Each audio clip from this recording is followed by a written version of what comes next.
This is an overview of the authorization process. First, let's talk about a metaphor I'd like to use. A kite has a frame and it has a tail. The frame is like the kite is like a student, and the frame is like the mission of your school. The tail is your standards and practices. The tail helps keep this kite in the sky. Teachers hold the kite with a string to fly it in the sky. Wind might brush up on the kite. Let's talk about considering candidacy.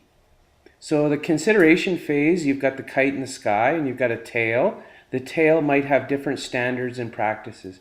In the consideration phase, you're trying a new kite. You're trying it with the IB mission statement, and you're probably going to fly that kite low. What are you trying? You're trying some of the standards and practices. You're going to get the IB starter package, which contains the subject guides, and you're going to get the coordinator's manual to help you when you are in the consideration phase. Then you're going to make a final decision, hopefully. If you make a final decision for candidacy, let's talk about that phase. So in the candidacy phase, you've got your kite flying, and now you're working on the IB standards and practices, which are the tail. You're going to send teachers to kite school. Kite school basically is sending your various subject teachers, at least one, to MYP level 1 training. So your art teacher and so on. You're going to fly that kite a little higher in the sky, and you're going to work on things. Then you're going to have an IB consultant come in during candidacy phase, and they're going to make commendations based on how you fly your kites, recommendations, and then they're going to talk about matters that you need to address.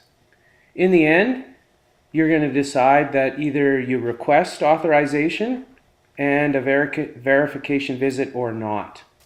If you do, then you're on to the final phase, which is the authorization and verification visit.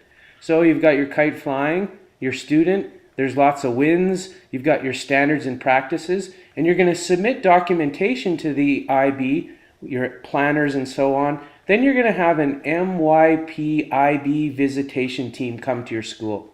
And they're going to check on your facility. They're also going to watch lessons planned by different teachers and meet with the school community. Finally, your IB visitation team is going to exit. When they exit, they're going to recommend, they're going to make commendations and matters to address. But are they going to make a decision? Not yet, no.